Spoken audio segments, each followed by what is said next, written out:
the Happy Hour podcast with your host, Joel Fleischman. Hey, welcome. Thank you for having me. Episode number 8, Joel Fleischman podcast.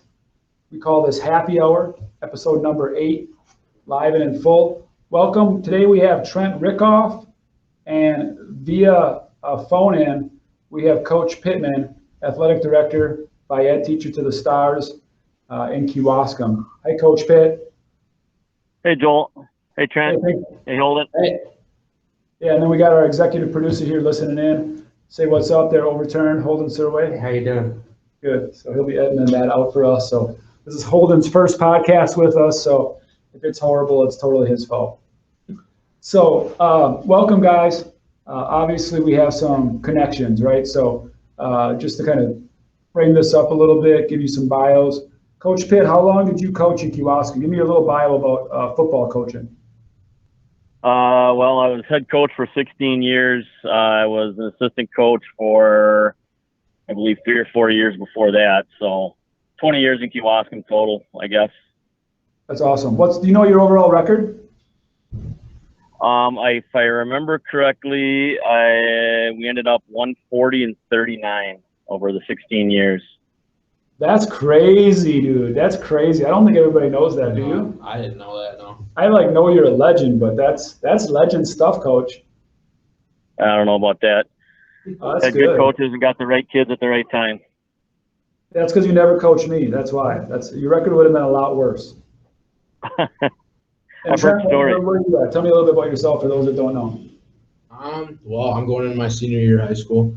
Planning on going onward, play football in college. No clue as far as to where or anything at the moment, but yeah, I'll be playing football this fall, hopefully at the moment. And what's your current football resume look like? 2-year starter, I've been lifelong bench warmer. Like what positions you play? What do you do? I've started since my sophomore year. I started at left guard. I played a little bit of right guard, and I played a little bit of right tackle my sophomore year. Right guard. And then this past year, actually my sophomore year, I got honorable mention all conference offensive line. So to me, that came as a surprise. I was only a sophomore. Yeah. So it was pretty cool. Pretty talented kids in our conference, so I was pretty happy to get that. And then this past year, I started at nose tackle and left guard. And I got first team all conference offensive line, first team all conference defensive line, which was, again, as a surprise because, you look at the other teams in our conference, there's a lot of talented guys, and to be mentioned in that, it was pretty cool. And then also I was first team all county offensive line, first team all county defensive line too. And you think about that, you got to think about the schools in our county. You got Hartford, you got Slinger. You have schools like that are bigger Division I schools. To be a part of that, it was great. I have a question. Again, you don't want to be humble here. Yeah. Were you pretty good always at football? 5th grade, like gridiron. If there's a gridiron guy watching, gridiron is our youth program in Kewaskum. Were you good at gridiron? I wouldn't say I was bad per se. Were you always the best lineman in your class? So how did you get?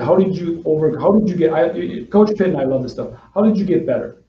Work. How did you pass them? Work? Like workout.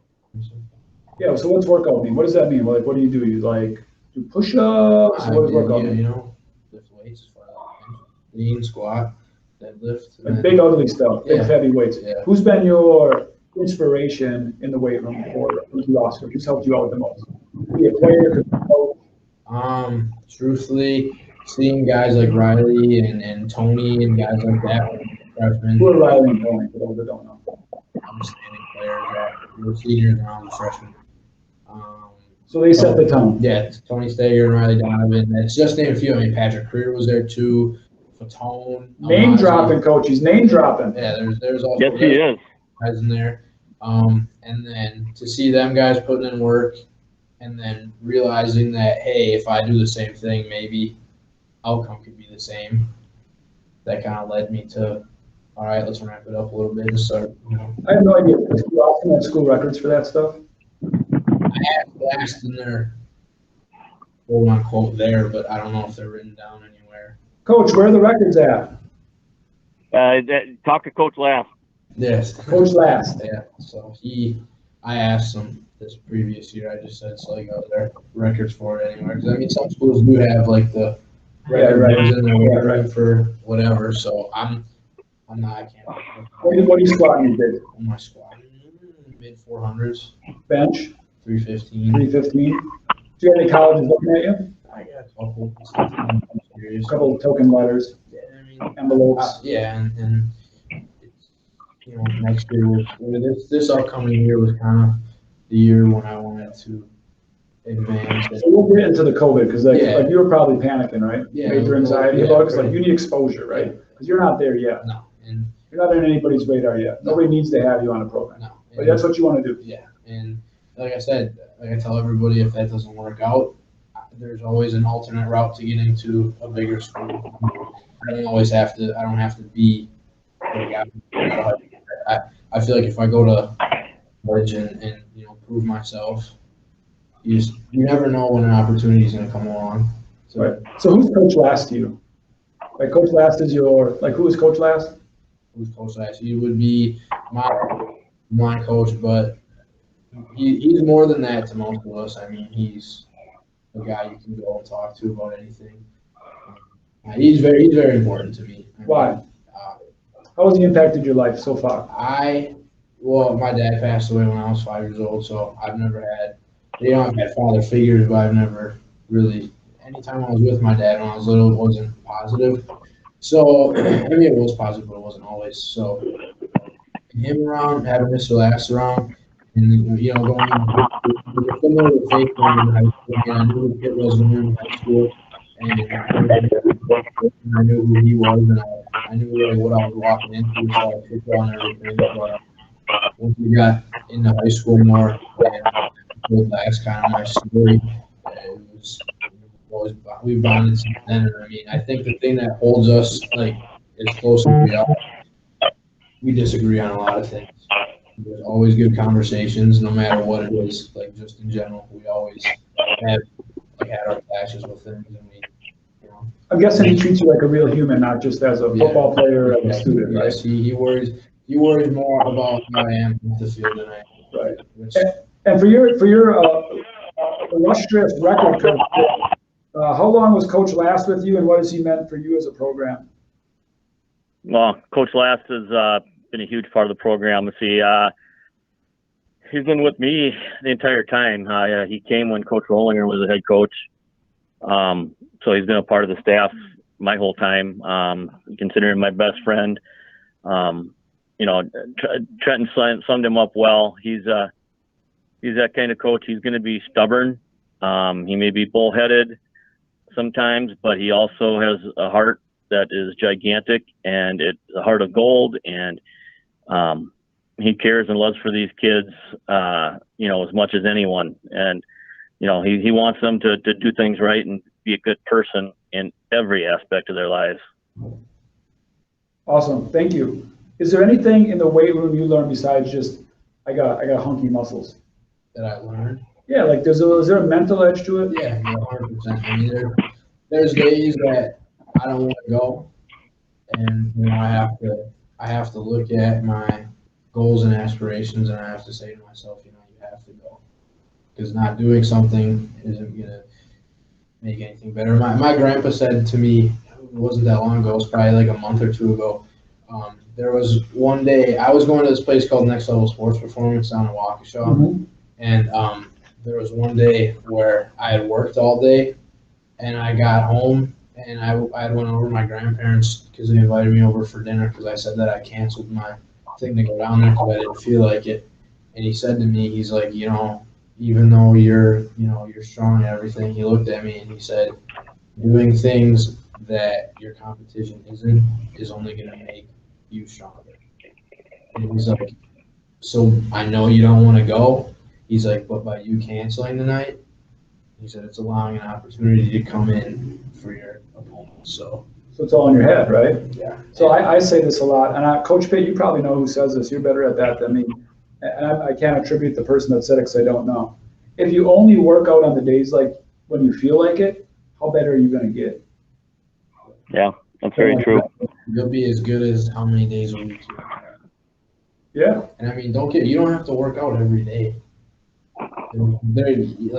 Yeah, you can, but what I've always been told is, I mean, 3-4 times a week. You don't have to be going 5, 6, 7 times. But you got to be consistent. Yeah, exactly. Right, Coach? I mean, you got to be consistent. You got to stack the wins. Yeah, you can't. It's consistency over time. I'm a basketball guy, right? So to be a great shooter, you can't work on that for 30 days, and you're gonna be so frustrated because you're gonna go to the park and you're gonna be okay. You're gonna win, you're gonna suck. Mm-hmm. It's hours after hours after hundreds of hours when you finally might notice the opportunity. Yeah, exactly. Okay. Let's talk about your senior year, what the expectations of your team. And I'm going to be real right now. Like, this is Joel Fleischman Happy Hour is pretty real. Yeah. We usually do business stuff, we're doing sports stuff. Yeah. You guys haven't had a lot of success. No. Not in any sport. No. What changes this year? The fact that all of us are realizing that we got one more shot to be what Kewaskum football has always been. I've always told the kids, like I coach kids, right? Yeah. They don't realize how little time you have. The exact. It's flew by. But you run out, right? Oh, yeah. I tell everybody, talk to any senior. Talk to almost any junior. Even juniors don't believe it, right? You didn't believe it last year. No. But then all of a sudden you're a senior, and do you wish your class would have worked a little harder? Yeah. You wish one. So anybody underclassmen listen to this, and they never listen to me. But you tell them, you run out of time, right? Oh, yeah. I mean, believe me, like when I was a freshman and the senior class had lost that year, there was a couple of them that looked at me and they said, make sure your senior year doesn't end like this. And them saying that was another thing that drove me to, work harder and things like that. And I mean, you can, there's a lot of guys that can back me up on this. I have like preached to my teammates, hey, working out, like, hey, come lift. Come run with me, whatever. And a lot of these guys, like, not to be like disrespectful or anything, but that's just not how they are. They're not about that, And I mean, but the results are gonna, the proof's in the pudding, right? Mm-hmm. And there's nothing you can do about that. I'm not slamming anybody that doesn't do that. Exactly, but they're just not into that. But don't expect to where you want to be, right? Exactly. And I mean, don't get me wrong. There's guys that lift. I mean, there's a good 4 or 5 of us that are consistently in there, but it needs to be, there's more than 4 or 5 guys out on the field. Yeah, over the course of the game, I shouldn't laugh, but yeah, that's not many, right? There's 11 guys out on the field for you at one time. And when you only get 4 or 5 of them that lifted consistent in the offseason, there's even some guys, there are people that don't even start that work out more than everybody. And that's when it gets to the point where, I say it this way, Trent. Your goals have to match your work, right? To me, your goals have to match your work. Yeah. That's not on me. I'm not telling you you have bad goals. No. But if your goals don't match, or if you have unusual goals. Yeah. Like you have an unusual goal. Like you're pretty obsessed with playing college football, right? Yeah. Like that's not everybody. Some people say, I want to do it, but that's like your actual goal. Yeah. Well, then that's unusual. So unusual effort is going to be trying an unusual goal. Mm-hmm. You can't have both guys and girls. Yeah. Coach Pittman, you got anything to add to that? Fantastic. Good. Coach P, you there? You might have dropped him. All right, that's fine. If he comes back on, see if you can get him on the phone. All right, we'll call him, see if you can get him. All right, we'll keep going on. So I think he actually just dropped. Yeah. Yeah, could have just killed it off. That's okay. So we're going to talk a little bit. We talked a little bit prior to this. If you're watching on audio, I don't know if you've noticed, it's got a bit darker skin than me. Just a little bit. Just a little bit. Right, and I've been tanning, like I'm pretty. So we're going to talk a little bit about Black Lives Matter, right? And you go to town of Kewaskum, 5,000, D3. Yeah, D3, D4. D3, D4. Yeah. Right, D3, D4. 150 kids in your class. About, yeah. So how many people have darker skin? In my class, 2. 2. Besides me, so 3. In the school? Doesn't? If that. If that. Because, I mean, the senior class last year had a pretty decent amount, and now all of them are gone. I don't know what the You don't have the Booker triplets every year, right? No, and then I don't know what the incoming freshman class is looking like. Do you watch that a little bit? Like, do you notice? I notice because, I mean, you'll be at lunch and look around and, like, as bad as it sounds, there's nobody else that looks like you. Yeah. And sometimes being in the area that I am, you think of it more as like a rural farm area, and sometimes it is a struggle because I mean I don't have people that have the same interests as me all the time because like I said I was raised in Milwaukee for 5 years of my life, not every day, but I was there 2 or 3 times a week.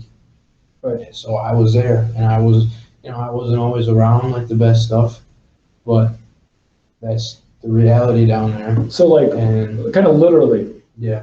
I guess it's kind of literally, which is like kind of a pun with words. Yeah. Is how uncomfortable in the course of a week in Kewaskum or at school are you? Like how uncomfortable does it get for you at times? I mean, you've grown up with it, you've accepted it, but yet there's a reality. Like, at any point are you like, this is weird? Yeah, in class is when most stuff happens.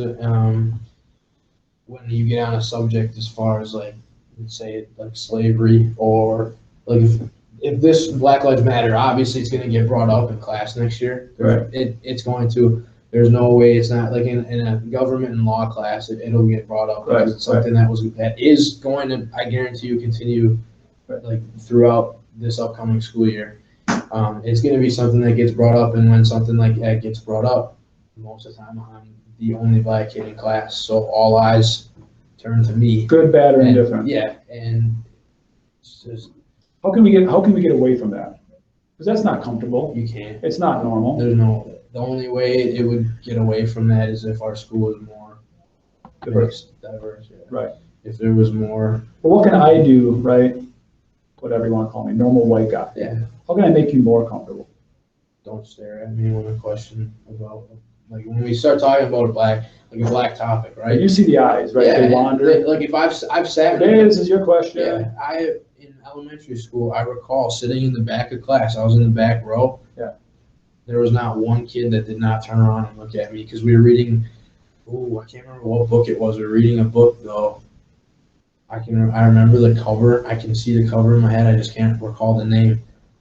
And it said the N word in the book. So probably Mark Twain, Huck Finn, maybe something like that, right? Something in that genre. And there was not one. And what are you supposed to do, right? Tear up or what? Yeah, being 9, 10 years old, I'm sitting there and I'm just kind of looking around, and everybody's just staring at me. I don't know how to feel. Yeah, right. Because that was one of the first times something like that's happened to me, and I go down. My cousin, he cuts my hair.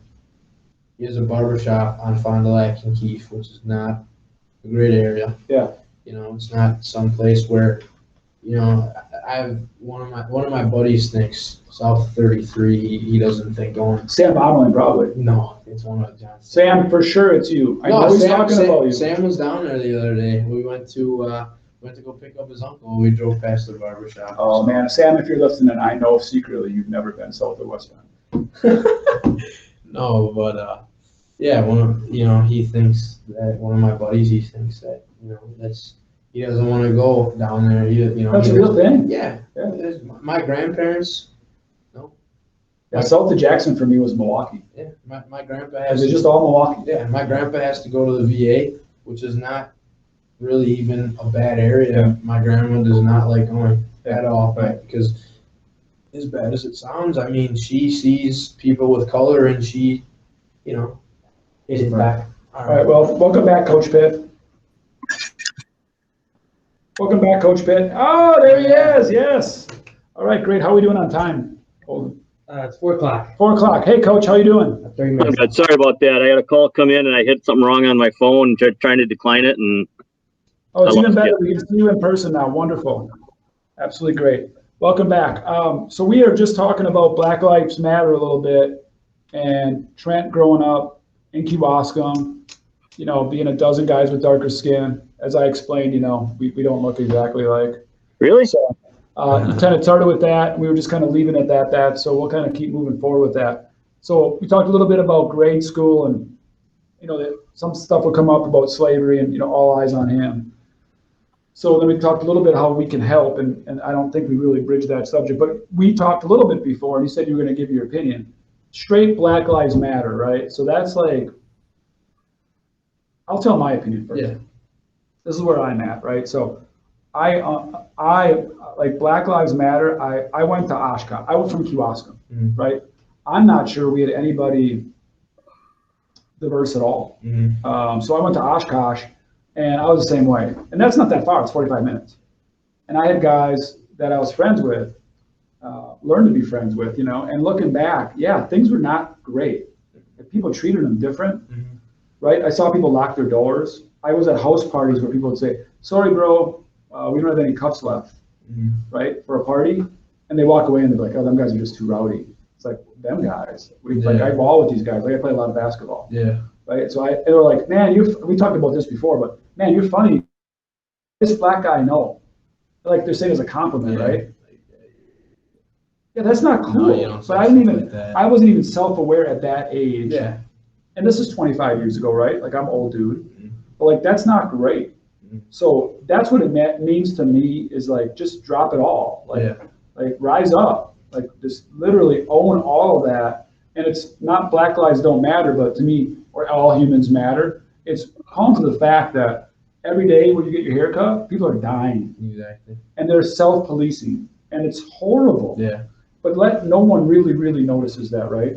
Or all the stares that you get. Yeah. Or somebody follows you around in a gas station. Back when I had hair, I dyed my hair bright blue. Green Day, you guys know Green Day? Yeah. Yeah, Green Day, so I have bright blue. Also, people started following me around gas stations. Really? And like the first couple of times, I'm like, I don't know why that dude's following me. I'm like, oh, the hair. You get that? Yeah. Actually, funny story. Well, not really funny, but Part of the story. I was. Funny set. Yeah, it was my sophomore year, and I went to Fleet Farm, the old one, and it was me and one of my friends. We'd walked in there, and it was raining, so I had my hood up and my hands in my pockets, and every worker stopped what they were doing, and they all looked at me. And I took my hood off, and I took my hands out of my pockets, and I went like this, and they all went and went back to what they were doing. It was like. So what's that do to you as a human? It made me feel terrible. That never like really happened to me before. I didn't like tear up then, but I'm not afraid to admit it. When I got home, my mom started crying, and I didn't cry. Like, I teared up though, because I mean, I wasn't doing anything wrong, and the fact that it's just like you see the news, you see the stereotypes. That makes me look like a bad person, even though I mean. Pitt can vouch for it. Holden can vouch for it. You can vouch for it. I don't think I'm a bad guy. I don't think. We're working on that. We're working on that. Great, Coach Pitt. We're figuring that out yet. I don't really think a lot of people think I'm a bad guy. As far as I know, I feel like 90% of people think I'm a nice guy. You're at least trying. Yes. So what is? We never let you answer it. What does Black Lives Matter mean to you? This is your forum. Yeah. In my opinion, are you gonna offend that we have to talk about it? No. Okay. No. Okay. I have no. I have to shut up and let him answer. Go ahead. So, well, to me, basically, what it means is I get what they're trying to do, but in my like blatant opinion, I just don't agree with the Black Lives Matter thing. Like everybody says all lives matter, but not until Black Lives Matter. In my opinion, all lives matter all the time. Like I have an all-white family. I've grown up around all white people. I have a all black family. I've grown up around them. I'm in between. I'm white. I'm mixed. So I've been raised around white people for most of my life, and and then seeing this whole Black Lives Matter thing, and you can imagine how the white side of my family feels. But then there's always that thought in the back of my mind, like I don't see my dad's side of the family because like I said, he passed away when I was younger. I don't see them all the time, like barely anymore. And just the fact, like thinking about it, I'm like, I have a black side of my family, and I don't know how to feel about that.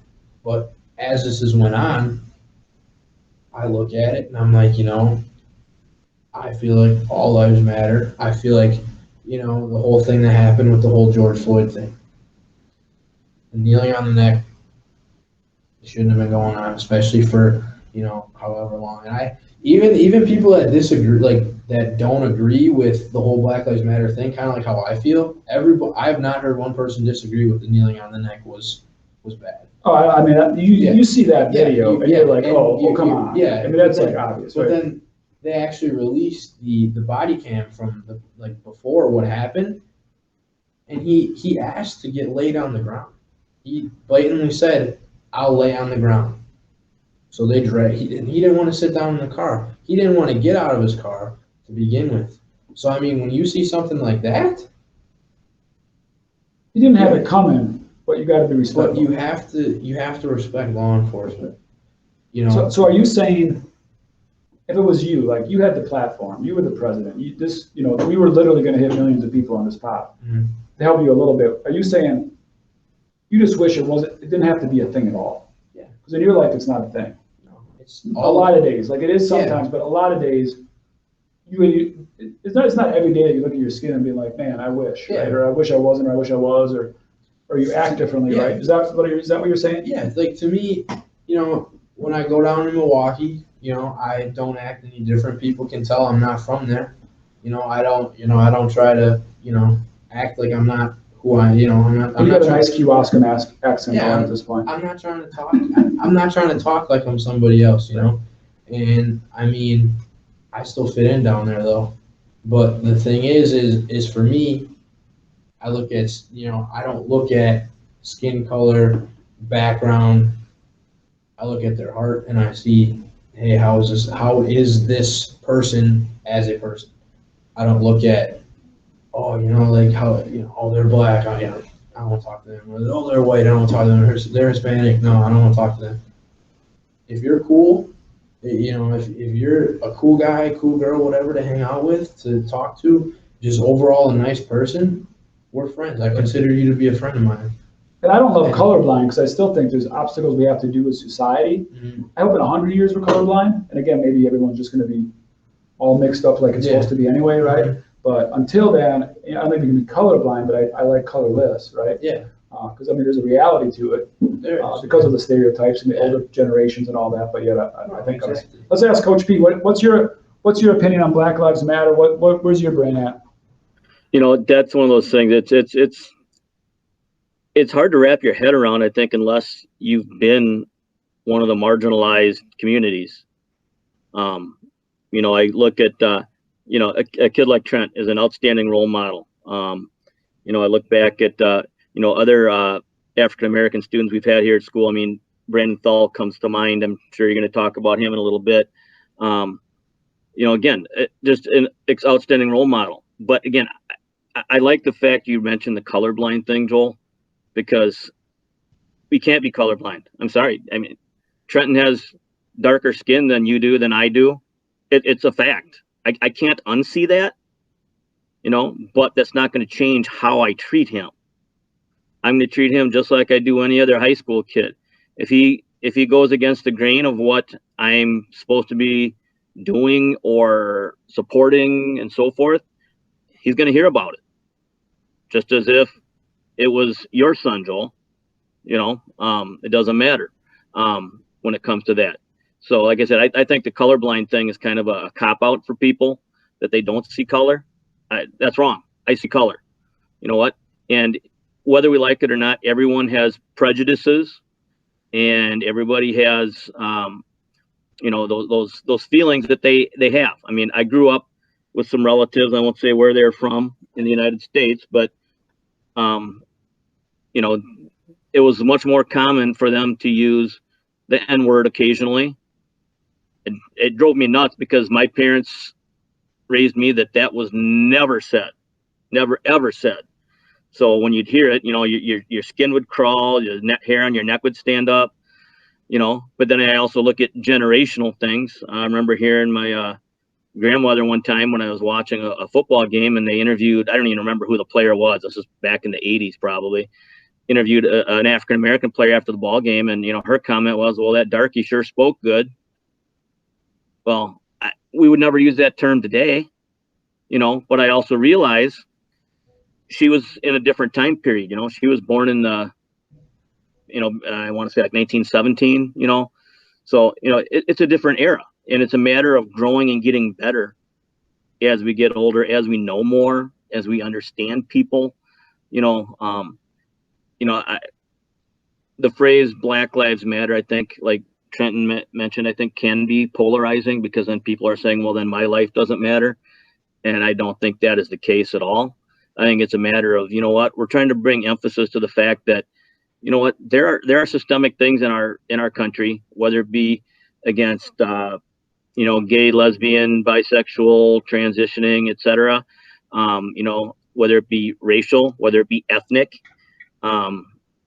There's differences in those areas, and we have people that feel that way. And I guess to me, it's kind of one of those things. It's kind of always in the eye of the beholder. If they feel like they're being slighted, they're probably being slighted somehow. Whether or not I feel like what I'm saying is an insult to Trenton or not, but if he doesn't tell me, how can I learn and grow? If I make some off the cuff comment, I remember learning that in college. I mean, we don't have a lot of religious diversity in this area. You have Catholic and Protestant, right? We don't have many Jewish people. We have some, but I remember in college, a professor talking about, and I'd never thought about it because I'd never really used the term, but when somebody gets Jewed, quote unquote, how derogatory and negative that term is, and again, unless you know that or learn that, how are you expected to change your behavior?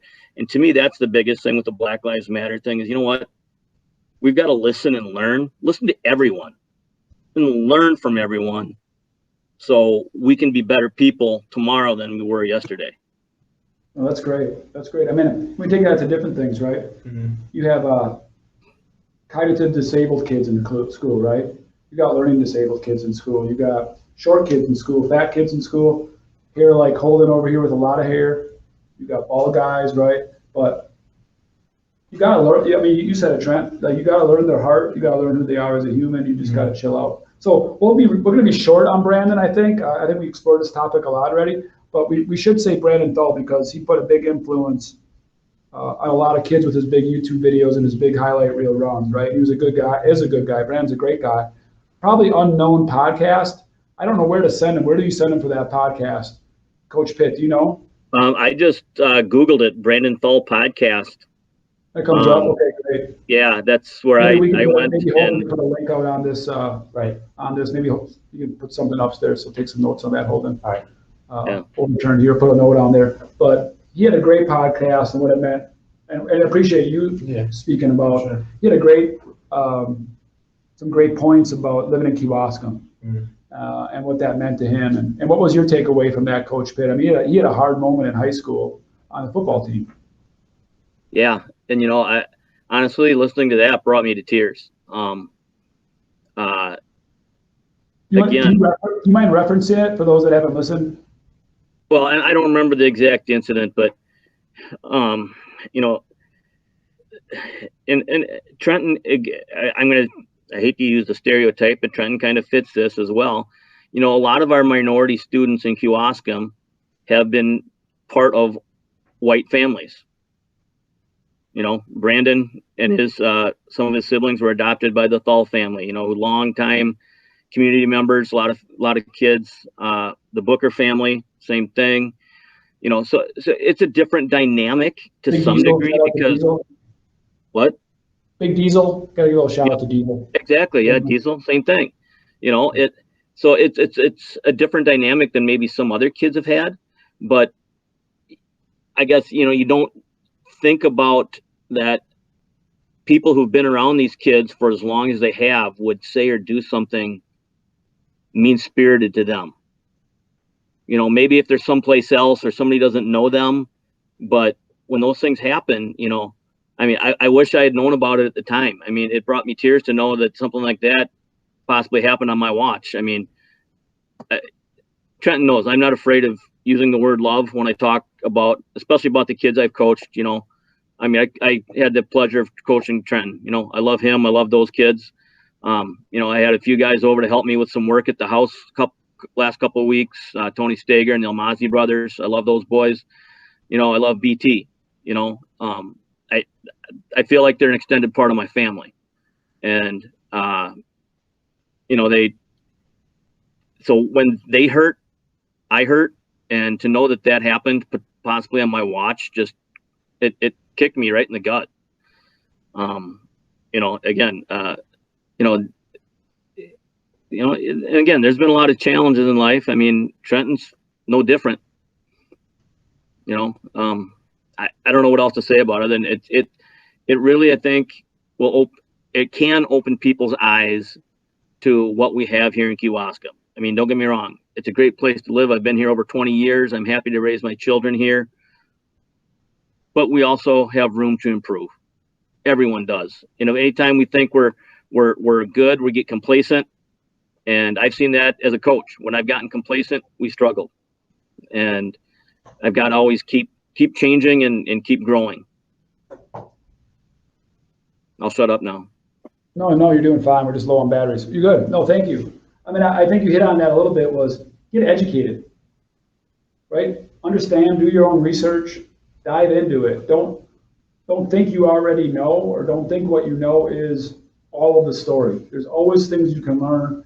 I love to read. I love to get educated, and then just to have conversations. I think just talking to people is really important. That's why we're doing this today. So we've kind of hit a couple topics. Obviously, big one right now. You're not wearing a mask. I'm not wearing a mask. Holden's not wearing a mask. Trenton was trying to kiss me before, which is really weird. Right now he's wearing a mask. Right. So COVID's coming up. COVID's here, coming up. School's coming up.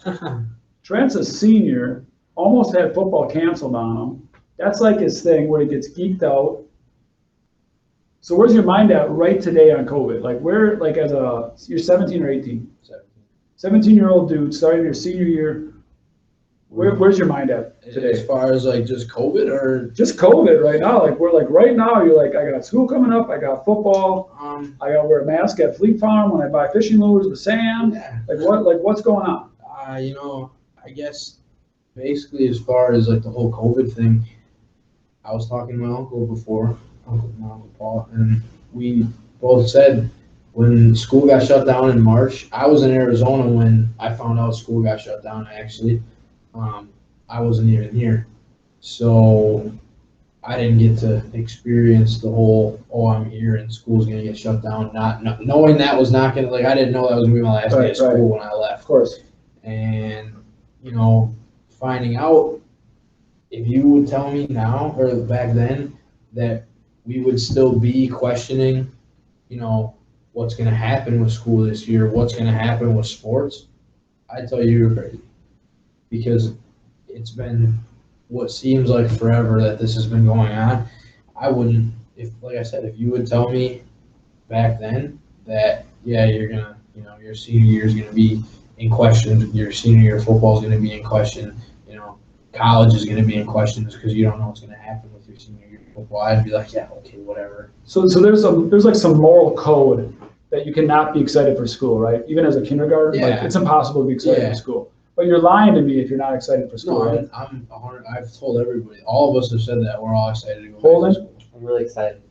That's crazy. That's never happened. I can't understand what my friends. I understand what my friends want to do online, but I feel like the excitement of seeing everyone overcome the fear. Don't get me wrong. I'm not excited to go back and do schoolwork. I'm excited to go back and at least feel some sort of normality. What about the risk though? What if your grandpa gets sick because you're back at school? So my grandparents all have said, hey, if I get sick, I get sick. They agree with me on the whole mask thing, I don't want to wear a mask at school, but I have to. Right. So you're a teacher, coach, and I know as an athletic director and a teacher, you can't speak freely like Trent and I all the time. But how are the teachers doing? And again, God bless you for doing it. You guys are in a tough spot, right? I mean, you're getting different rules, regulations every single day. We don't know where this is going to go. I mean, it's tough. You got kids still undecided, I assume, what they're doing. Things are changing by the hour, and you don't have the freedom to do whatever you want in your own classroom. How are you guys holding up? It varies across the board. There's some people that are very worried, some that are not. It's just like a sample of society. There's some that feel that the masks are too much, but we also know that that's the situation we're in. That's the mandate. So we do what we do. It's kind of like last spring when we were told we had to go virtual. We stopped on a dime. We reimagined what we were going to try to do and tried to do the best that we could. It's what we do as teachers. It's frustrating. Sorry to interrupt. What's FIED looking like? We're still discussing that. I started an email thread. We're 7 days out. We're still discussing it. Oh yeah. Oh my goodness. We worked on locker room stuff to figure out logistics, how to get kids changed safely in and out. Obviously in the fall, we're better off when we can get outside, weather provided, can create some space. The question is going to be when we get further along and trying to do different things and try to keep the spacing and such when we can. It's going to be a lot more difficult. We're just going to have to be creative. We know what we're doing. It's just a matter of trying to figure out how to adapt certain things to this current world. So football related, because that's what we're trying to do here a little bit. WIA or Kewaskum, I don't know. I don't think Trent knows. Student section fans, are we looking in a parking lot? We watching it Facebook Live? We got drones. Like, what are we doing? We're looking at a lot. By the way, Coach Last is here if you want to say hi. Oh man. Hi, Coach Last. What's up? Gentlemen, how are you? Good. You look better with the mask on. Yes, I do. So does Trent. Have fun.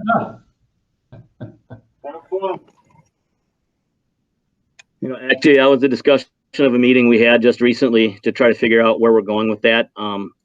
It looks like there will be very limited spectators at events, possibly like a certain number per student, which would probably mean student sections. I don't know if they're going to happen. I don't know. We're still trying to figure that out. A lot of schools are still trying to figure things out when it comes to that. We just got word this afternoon that Ripon High School is going to move their volleyball, soccer, and football to the spring. Which Oshkosh did yesterday, right? Oshkosh. Well, they changed their. I don't know if they did their sports. I know they did their school stuff. Oh, okay. I'm not positive, but anyway, but then again, when I was talking to the Ripon High School AD, they're in a different situation than we are. They have a college in town. They have, I don't know how many hundreds or thousands students coming into town that haven't been there since March or April, and again, from what he heard too, college kids are being college kids. They're partying it up. Well, that's obviously not good for potential spread. They're not in a different dynamic than some of the rest of us. So I get that. I don't know how it's going to shake out. It looks like most of us in the conference are going to try to stay with our traditional fall schedules. The WIAA has given us some solid framework to work with.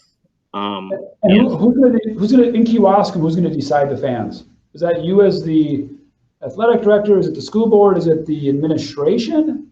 Is it it'll be a combination of all that. Okay. Everyone has we can't operate in a vacuum. Right. We can't operate in a vacuum in this kind of situation. That's what's most dangerous. And we'll also we're going to try to operate as a conference too. So that way, what happens in Winneconne or Berlin or Plymouth is going to be similar to what happens here. Well, let's assume how many guys are on the varsity team? 40? 40, yeah. So if one kid gets it, do you have that planned out, or is that something you're still working on too? When one kid gets it, right? It's like when. That's planned out. Yeah. So what does that look? There's look a plan for that. There's plans for that if somebody is positive, if they suspect they're positive. There's the whole. Right. So you have that all stepped up, but just I want to explore one thing. If Trent gets it, what happens to Kewaskum football? Well, it's going to be a mess basically, because Trent will be out for roughly 2 weeks until he's symptom free for 24 hours. Right.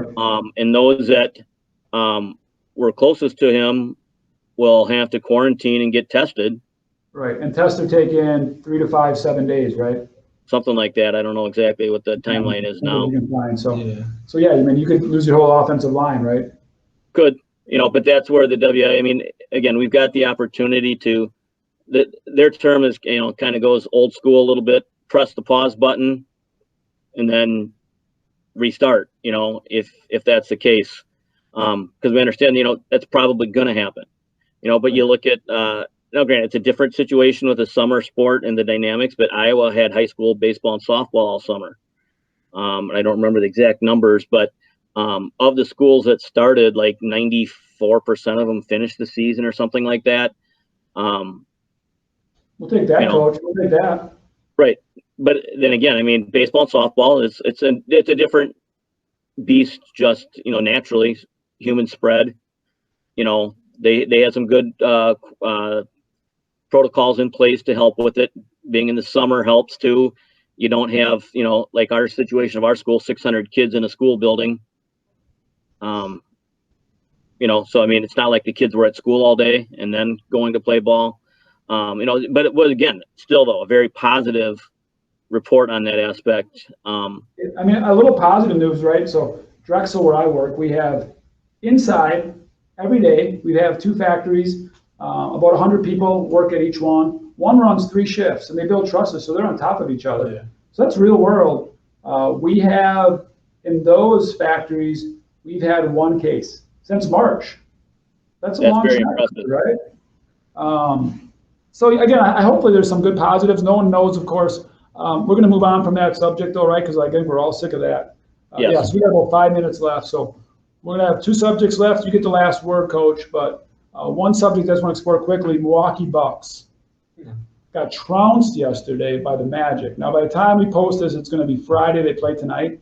Magic beat the Raptors last year. This is going to drop 3:30 on Friday. Yes, sir. Yes, sir. He says. So this thing we're going to play tonight, right? Bucks play tonight. Tomorrow. Yep. Right. So we won't even know what they're at. So game 2's coming in tomorrow. So what do you think?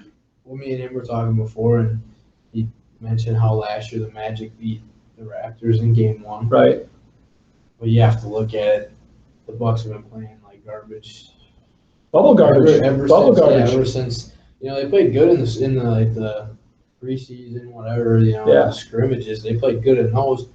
But as soon as they got into the seeding games, and then even getting into obviously the first game, Giannis did everything he could. What he had, 31, 17, and 8 or something like that. So what do you think? What's going to happen? What's your prediction? I want predictions. I don't want any analysis. I won't know until game 2. Bucks and 6. What's that? Bucks just for the series? Where are we going though? Finals? Who's in the finals? Finals, I'm going to take the Bucks, and he's wearing a LeBron James. I don't want to be that guy who goes number 1 seed and 1 seed. But he's going that guy. I'm going number 1 seed Lakers and number 1 seed Bucks. I think Bucks and Clips. All right. Well, I think they have more. The media loves the Clips right now. They're off the Lakers and on the Clips. Well, that's because the Lakers haven't been playing good either. No, it's true. First time NBA history, both the 8 seeds beat the 1 seed. Look at that. Mic drop moments here. You don't get that on every podcast right there. Coach Pitt, where are you at? Do you watch NBA at all? Yeah, I do. I didn't get to see yesterday's game, but it was a debacle. I'm never one who wants to say, okay, yeah, we got the 1 seed. We just kind of finished out the string. That kind of bothered me, the way they ended the seeding or whatever. But, a team like Orlando had to play well to get a spot. So, I mean, they're on a roll. It's a matter of, you're going to find out how good you are right now against a team that's playing well and on a roll versus a team that, coming off a pause break almost to some degree. Tomorrow's game is going to be the telltale. If the Bucks play well, I think they're fine. Even if they don't come out on top tomorrow, if they play well, they're fine. It's just a matter then that Orlando played better. But if they struggle tomorrow, oh boy. We're 5-game series or 7? 7-game series. 7. Oh, even tomorrow night doesn't matter. I disagree. Coach Pitt is he not always coaching? I felt like he was having a huddle right now. He has to be. I know. I just felt like I was being like coached to right there. Like I was ready to go through a brick wall. For him. So who's in the finals, Coach? I hate to say it, but probably the Lakers with the Bucks.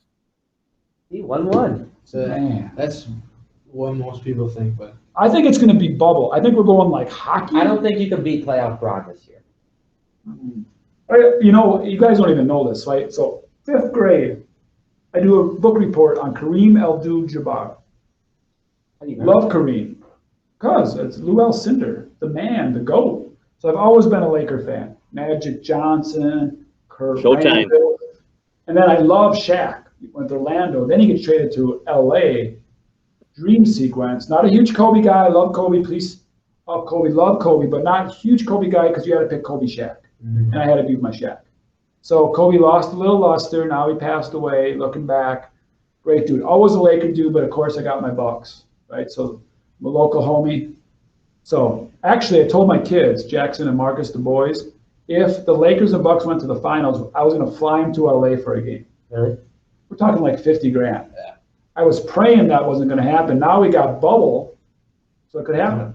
So that's like a big savings. you can fly them to Orlando. I wouldn't have flew him anyway. You So can yeah. watch, you can watch it in a hotel. Yeah, I was gonna just write a letter to Giannis so I could be his family because of my history.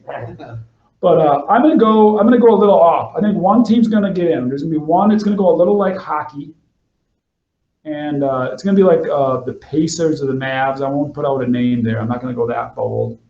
But I gotta say Bucks in 6. Bucks in 6 win the whole thing. It's gonna be a beautiful thing. I'm just an optimistic guy. All right, Coach, you got the last word. If you guys don't follow Coach Pitt on Facebook, don't, because all he does is dad jokes. And I got him on there. Don't worry, I got him on. He's not good. He's not a good follow. They're kind of fun. A little bit sometimes. So what's your favorite pun dad joke? What's your go-to? Oh God, I don't know. I just see him. I like him. I post him. Come on, what's your give me what's your top one? What's your current one? Like, what do you got? All right, give me 5 seconds here to pull one up. You're cheating. That's what like virtual learning's like, right? They're gonna have their laptop and their phone. Who has dad jokes on the top of their head? Coach Pitt, like he posts them all day long. He doesn't have one off the top of his Oh, head. not all day long. Only occasionally. Only like 14 hours a day. He sleeps. Here's a good one for you. Sirway, this is a tough one for you. Okay. Why did the lumberjack fail his exam? Uh, The He question couldn't cut it. stumped him. he couldn't cut it. The Oh. question stumped him. Oh, I like he couldn't cut it better, actually. That's actually better. No, it's not. All right. I think we ran out of time. I can do this stuff with you guys all day. We're at about 40 minutes, so before people just generally don't listen to us. You know what? I'm doing one more topic. Coach Pitt, you do not have to answer this. This is off the grid. Kewaskum Indians. Oh boy. Yeah, this is better than Black Lives Matter. All right. Right? So in your history of all the sports you played, did you ever talk about the Indians? Did you ever say 1, 2, 3 Indians? Yeah. In the last 2 years, have you said 1, 2, 3 Indians? You break it down, Indians or Kewaskum? That's what.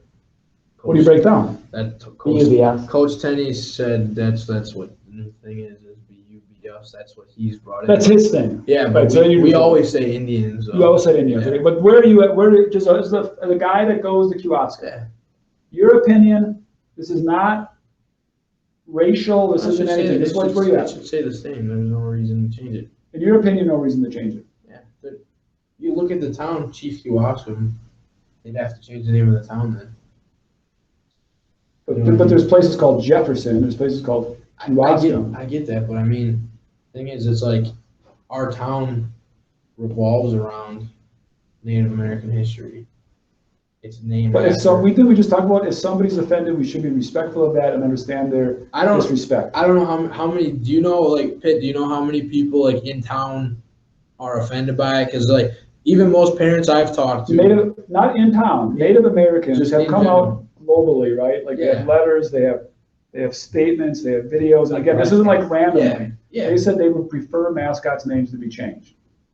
Right? Their leaders have come out with that statement. Kind of like Washington. So why wouldn't we do it? If we're going to respect everybody and listen to everyone's opinion and value that, why wouldn't we take that serious in Kewaskum? because I feel like if the fact that our town's like sought after Chief Kewaskum and the streets are named, like, you know, they're there's Oneida Street. There's, Right, there's, right. I feel like they would take that as okay. That's respectful, like the fact that our town. But do we tell that story every time we go to every other town?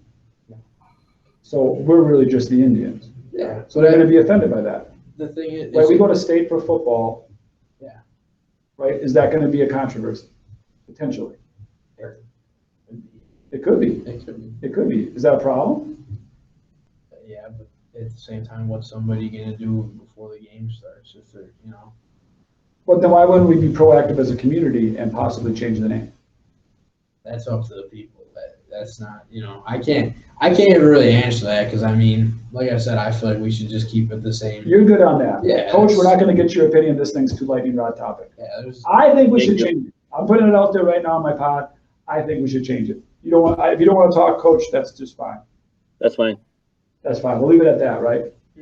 All good. So go Indians. We're gonna leave it at that. We're all good. Thank you guys for joining us, Coach Pitt. I love you. Love you, man. Appreciate Thank it. you. Thanks a lot. Go Kewaskum. Peace out. See you, Pitt. Love you, Joel. Love you, Trent. Love you too. See ya. Good to see you, buddy.